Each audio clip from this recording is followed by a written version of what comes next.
¿Y qué pasó después? Le convino Han a continuar. Era claro que no me permitirían salir por la puerta. Me vi forzado a darles nombres y domicilios de policías y altos mandos. Soy un traidor, se lamentó. Lo escuché decir que me llevarían a un lugar donde les seguiría siendo útil, pues aunque soy viejo todavía puedo cargar troncos. Se echaron a reír. Algo así entendí. Todos les servimos para algo. Entonces seremos sus esclavos. ¿Qué puedo decirte, muchacho? Seremos lo que ellos quieran. No es justo. Nada es más injusto que la guerra. Silencio, intervino un soldado acallando los murmullos y pateando al hombre calvo en la cabeza. Han hubiera querido levantarse y reclamar el abuso, pero el instinto de supervivencia lo conminó a encogerse como los demás. Cuando el soldado se alejó, Han se disculpó con el hombre calvo, a quien le corría un fino hilo rojo por la frente. Perdone, lo han herido y a mí no. Los dos merecíamos la patada. Te equivocas. Ninguno la merecía. Esa es una imagen al interior del tren que lleva a esta familia polaca que le toca vivir la Segunda Guerra Mundial. Ellos viven en el espacio rural y a partir del testimonio de la protagonista, Ania, que tiene 15 años, cumple 15 años además en el tren, va contando lo que fue para su familia y para Polonia, ¿no? Y para quienes estamos tan lejos, yo lo aprendí hace poco, porque conocí a una mujer polaca que me ayudó un poco a entender su mundo, este terrible lugar que les tocó durante la Segunda Guerra Mundial, donde básicamente entre los soviéticos y los nazis se repartieron el territorio y sus bienes. Luego, este libro está contado desde México. Porque esta niña polaca se transforma en una mujer que llega a vivir a México y en sus últimos años decide contar esta historia. La niña polaca está escrito por la periodista y escritora Mónica Rojas, que nos acompaña acá en el estudio. ¿Cómo estás, Mónica? Antonella, muy contenta de estar aquí contigo. Muchísimas gracias por la invitación. Bueno, yo estoy muy contenta que está Mónica acá, además que es su primera vez en Sudamérica. Mañana está de cumpleaños, así que muchas razones para celebrar, y me encanta un poco como contraponer la vida a la muerte, ¿no? La niña polaca es una novela que habla exactamente sobre eso, sobre la tensión y vida y muerte, y sobre cómo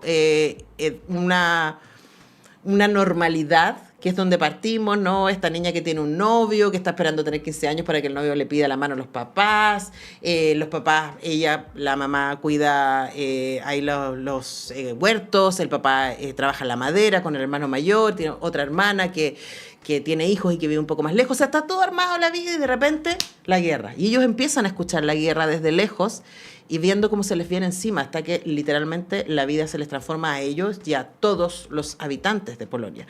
¿Cómo llegaste a esta historia, Mónica? Bueno, llegué de una manera muy peculiar. En la ciudad de León, Guanajuato, están las fábricas de los vestidos de novia. Y yo iba a buscar mi vestido de novia. Y es ahí donde encuentro los primeros testimonios con los que empiezo a construir esta historia, que tiene precisamente, y como lo mencionas, una base en el testimonio vivo y también de las, de las segundas generaciones. Entonces, fue un trabajo de mucha recolección de datos, fue un trabajo de 7 años de investigación, de reconstrucción de un espacio de la realidad de la Segunda Guerra Mundial, que yo la verdad pues vagamente conocía. Creo que cuando hablamos de Segunda Guerra Mundial tenemos muy colocada en la mente la imagen de los campos de concentración, de los judíos, de los alemanes, lo cual por supuesto es desastroso, pero me llamó mucho la atención que una parte tan oscura y tan conectada a nuestra realidad como mexicanos e incluso como latinoamericanos, pues fuera tan poco abordada. Entonces me encontré por ahí con un artículo de Elena Poniatowska, donde hablaba de la Hacienda de Santa Rosa, que es este espacio que al final fue, adaptado para que la comunidad de los polacos exiliados pudieran llegar a nuestro país. Y bueno, pues ese fue justamente el punto de partida para toda la reconstrucción de esta historia. Ahora, bueno, el libro tiene en la portada una frase de Elena Poniatowska, una emotiva novela que nos adentra en uno de los periodos más oscuros y desconocidos de la Segunda Guerra Mundial. Y Elena Poniatowska es una escritora que, claro, es tremendamente sensible a estos temas y que tiene una larga carrera hablando desde una perspectiva mayoritariamente de mujeres, ¿cierto?, de conflictos sociales y políticos importantes y cómo esos nos cruzan, ¿no? Entonces, también quería preguntarte a partir de eso y esta referencia, de tener ahí como a Elena Poniatowska, tremenda. Yo alguna vez tuve la oportunidad de entrevistarla, es tremenda, y por supuesto Sí. de leerla muchas veces. ¿Cómo te sitúas tú dentro de esa narrativa, ¿no? Esos relatos, uno podría pensar, personales de grandes hechos políticos? Bueno, sí creo que hay muchas coyunturas y yo creo que la más importante radica en la percepción de esta realidad a través del periodismo. Ujú. Esa es la primera. La segunda, desde la voz femenina, ¿no? Es decir, que la niña sea una niña polaca es una provocación para entender y quizás replantearnos nuevamente cómo el cuerpo femenino sigue ocupando, desde aquel entonces, pero cómo sigue ocupando parte del territorio conquistado, ¿no? En cualquier conflicto, ya sea social, ya sea una guerra, ya sea un conflicto interno, etcétera, etcétera. Entonces, que la niña sea, digamos, la voz, ¿no? narrativa, es porque precisamente se plantea qué lugar se sigue ocupando y qué lugar se está ocupando desde la vulnerabilidad, desde la subalternidad, desde el género. Y bueno, pues desde el año 2018 yo soy embajadora de la organización Save the Children, entonces pues también ahí hay una preocupación latente, ¿no? Las más vulnerables de las vulnerables en cualquier espacio de conflicto siguen siendo las niñas. Ujú. Y es ahí donde, bueno, pues todo se va entretejiendo con los testimonios de las mujeres que, bueno, pues en aquel entonces efectivamente eran niñas, eran jovencitas, y que me cuentan desde su vulnerabilidad, pues todas estas realidades que se conciben y que, digamos, le dan forma al personaje de la niña polaca. Ujú. Ahora, claro, una de las primeras cosas que llama la atención, porque no sabemos, ¿no? Desde acá del sur, que hay esta comunidad polaca tan importante en México, porque uno dice, ¿por qué hay una mexicana escribiendo sobre la Segunda Guerra Mundial en Polonia, ¿no? Sí. Y claro, tú haces el recorrido para mostrarnos ese camino. ¿Por qué te parece que es importante seguir rescatando estas historias que pasaron hace 90 años, hace 80 años? Bueno, pareciera que estamos bien lejos en tiempo y en distancia, yo misma lo creía, hasta que volteé a ver lo que ocurre en Ucrania. Ujú. Y lo que ocurre en Ucrania es precisamente el lugar que antes ocupaba la Polonia conquistada por los soviéticos en la historia de la niña polaca. Sí. Es decir, en tiempo y en distancia no estamos tan lejos. Y también me parece importante como que replantearnos nuevamente qué es el poder, qué es la heroicidad, qué es el bueno y qué es el malo, porque cuando hablamos de guerra y sobre todo en hechos como el de la Segunda Guerra Mundial, pareciera que las fronteras y los límites están muy definidos. Estos son los héroes, estos son los villanos, estos son los buenos, estos son los malos. Y a través de estas historias tenemos una visión mucho más crítica acerca de los conflictos. Por eso es importante rescatarlos desde quien lo vivió, ¿no? Un poco una ruptura también con el oficialismo, un poco también una ruptura, o mucho, una ruptura con estas voces que desde la parte alta de la pirámide nos dicen, así pasó y así lo tienes que creer. Cuando en realidad las voces que se encuentran en la periferia, en el silencio, en la subalternidad, pues son las que te dictan otra narrativa. Entonces uno como periodista, ¿no? Con esta vena periodística de lo que yo sigo siendo, a pesar de que ya me dedico a la literatura, entiendo que es importante precisamente para tener una visión mucho más crítica de lo que ocurrió, pero también de lo que está ocurriendo. Sí. Sí, de hecho yo mientras te leía pensaba en los soldados, fíjate. Sí. Porque claro, como tenemos la voz de Anya y su familia, ¿cierto? Entonces no lo que ella recibe es mucha violencia y un nivel de crueldad cuando llegan a Siberia, ¿cierto? O sea, es como que les quitan la ropa, les ponen otra, no importa si, o sea, es como es muy brutal, es muy brutal. Y yo pensaba, esos soldados, he estado pensando mucho el otro día últimamente, esos soldados también tienen familia, también tienen hermanas chicas, también tienen esposas, también tienen hijos, etcétera. ¿Y en qué momento se distancian tanto de la humanidad de que tiene un idioma distinto y que nació al lado, literalmente, pero al otro lado, ¿no? Sí. Y yo creo que eso es un peligro que, especialmente ahora con este advenimiento de los neofascismos, está literalmente a la vuelta de la esquina. O sea, la idea de pensar que este otro es un infrahumano y que puedes tratarlo como un infrahumano. Y claro, pensamos en el nazismo inmediatamente, o en este caso también en los soviéticos, pero hay gente que piensa que los migrantes son infrahumanos, ¿no? Y hay un peligro constante que vivimos como humanidad. Exactamente. Y también esta manera de volvernos a cuestionar, ¿no? ¿Quién dicta quién es superior y quién es inferior? ¿Qué es el poder? ¿Por qué es importante entender o hacernos querer entender que una persona es infrahumana? Pues también nos permite cuestionarnos cosas de lo que está pasando actualmente. Tú empezabas esta conversación con Jan, que es el hermano de Anya, al que, bueno, pues también le ocurren sus cosas, él también tiene sus propios conflictos, y él llega al campo de batalla pues con esta necesidad de sacar toda la furia y todo el odio contenido por los años de ocupación, pero paradójicamente tiene que luchar del bando de los mismos que fueron los que lo despojaron de su hogar. Uh-huh. Y llegó al campo de batalla con la única, digamos, condición de que pesara más de 45 kilos. Y él no había, así como miles, pues cuestionamientos, ¿no? Él no se cuestionaba por qué tenía que luchar o por qué tenía que formar parte del ejército, porque es parte de la masculinidad, porque es parte de la hombría, porque es parte del negar el miedo, de la negación del miedo, y esa es otra de las partes que también se abordan en La Niña Polaca, ¿no?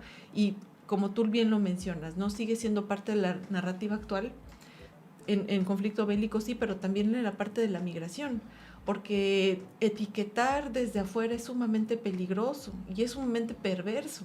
No entender que las personas son personas, sino que ponerles etiqueta de migrantes y ahí queda, también es sumamente peligroso, porque nos puede llevar justamente a narrativas divisorias, a narrativas que tienen que ver con lo que pensamos que ya pasó hace mucho tiempo. Claro, no, y de nuevo, tú das de ejemplo Ucrania, pero no puedes pensar, bueno, lo que está pasando hoy día en Ecuador, claro. O lo que pasó en Argentina en otras lógicas, ¿no? Esta Exacto. idea de la otredad es muy peligrosa. Exacto. Y en esa otredad también, y como tú señalabas, y quiero andar ahí nomás, también el tema del género, ¿no? Y de los mandatos de género, porque una cosa que le pasa a Anya, la protagonista, es que ella está justo en ese momento en volverse mujer, ¿no? Pero que la siguen tratando como una niña, y para ella eso es muy radical, y es muy doloroso que la sigan tratando como niña y que parece que su voz no existiera. Pero sí existe como cuerpo para trabajar, para reproducirse, etcétera, ¿no? Versus lo que le pasa a su hermano mayor, Jan, que siente muchísima frustración y por no poder defender a su familia, por no poder ser un hombre, entre comillas, ¿no? Entonces, claro, cuando llega finalmente a la batalla, no hay mucho cuestionamiento, como señalas tú, respecto a quién es el que está en la contraparte, por qué estoy batallando, sino simplemente es lo que me toca como hombre agarrar un fusil. Entonces, hablemos también de esa construcción de género que tú nos propones en el libro, que, claro, no puedes decir, ya, pero esto pasó hace 80 años, hoy día nos pensamos desde otros lugares. No sé si están así. No, yo también creo que no sé si están así. De hecho, todas estas construcciones se fueron basando o están sostenidas en testimonios. Entonces, por supuesto que es algo que yo no me saqué de la manga, sino que tuve que tener, digamos, el oído muy fino para escuchar a estas mujeres que desde la negación me afirmaban, aunque no me lo decían, que fueron víctimas de abuso, por ejemplo, pero no lo querían decir porque ya son abuelas, porque fueron madres, etcétera. Entonces también había ahí un miedo a exponer o exhibir parte de lo que hablábamos, de ese territorio conquistado que era su propio cuerpo, pues precisamente porque hay la predisposición a guardar silencio todavía con un pacto patriarcal que te dicta que, bueno, pues a pesar de la guerra lo más importante era, digamos, conservar tu virtud. Claro. Y eso es sumamente delicado y genera mucho miedo. Literalmente, primero muerto. Primero muerta. Que sigue siendo un argumento, ¿no? Es como todavía lo vimos en montones de casos donde dice, bueno, pero no se defendió. O sea, la violaron, pero no se defendió. Entonces, claro, está viva, pero entonces es como, a ver, ¿qué argumento es ese? Sí. ¿Y por qué seguimos en esas lógicas? Antes de terminar, Mónica, me da mucha curiosidad respecto a, como tú señalas, este libro está basado en historias reales, plurales.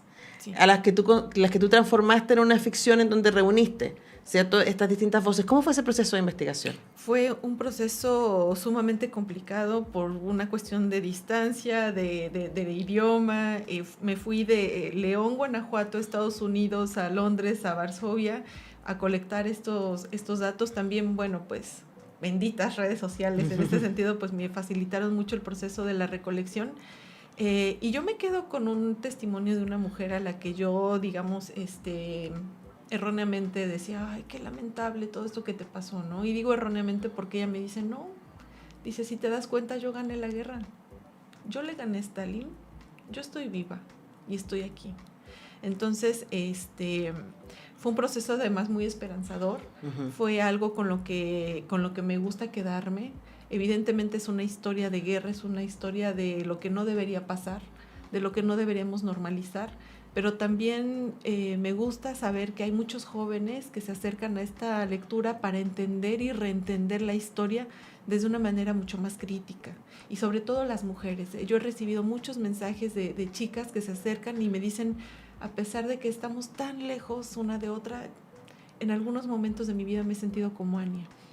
Y eso habla mucho de la actualidad de estos temas, que me parece que tenemos que seguir replanteándonos desde el testimonio y desde la manera en cómo nosotros tenemos que seguir entendiendo y replanteándonos estas fronteras que tienen que ver con la otredad, como tú lo mencionabas, y también con el género. Sí, no, yo estaba pensando también que en nuestras sociedades, pero especialmente en México, ¿no? La violencia de género y los cuerpos de las mujeres que siguen siendo utilizados como botín de guerra. Claro, porque me quedé pensando, ¿por qué una chica contemporánea se podría sentir como Ania, ¿no? ¿Cuáles son las circunstancias? Y hay tantas posibles de estar supeditada a un destino que no es el que escogiste, estar ahí víctima de violencia de manera constante, ¿cierto? No poder manejar, poder tener agencia. El silencio. El pacto de silencio es algo muy potente. Y bueno, y todo eso está ahí. Es un libro, como tú dices, yo partí diciendo, es un libro que se mueve entre la vida y la muerte, porque efectivamente Ania, la protagonista, cuenta esta historia en su ancianidad. Entonces llega la historia hacia nosotros, llega su voz hacia nosotros, además con una figura muy linda de este diente de león, que ella, al que le habla y dice, tú partes tu semilla y como yo paso mi historia, y ahí, cierto, está esta imagen de que ese dolor tiene eco en nosotros todavía, y me parece que eso es muy, muy poderoso para poder tomar conciencia y para poder pensarnos desde otros lugares y desde la historia también. Así que les recomendamos, échenle una mirada a La Niña Polaca, ahí quienes están buscando lecturas trascendentes para las vacaciones. Este no es un libro fácil, pero es un libro bello, ahí lo dejamos, es un libro duro, pero es un libro bello que les dejamos recomendado. Hemos conversado con su autora, la periodista y escritora Mónica Rojas, desde México. Que tengas un estupendos días en Chile, Mónica. Pásalo muy bien en tu cumpleaños. Muchísimas gracias. Nosotros despedimos el programa y 2 invitaciones les tengo. Hoy día, a las 10 de la noche, estrenamos Cuestión de Gustos, la nueva temporada de Cuestión de Gustos que hemos estado haciendo junto a Uchile TV. Empieza son 14 programas. Hoy día partimos con el primero a las 22 horas por la señal de Uchile TV, en conversación con Jaime Baza, hablando de sus libros favoritos, su música favorita, sus comidas, cómo piensa la cultura, el rol que le significó la cultura para sobrevivir a lo que fue la Convención Constitucional. Todo eso hoy día a las 10 de la noche. Mañana se repite a las 6 a través de Radio Universidad de Chile. Si quieren escucharlo, ahí tienen la posibilidad. Y mañana a las 10 regresamos para hacer un nuevo semáforo. Nos encontramos entonces. Gracias, equipo.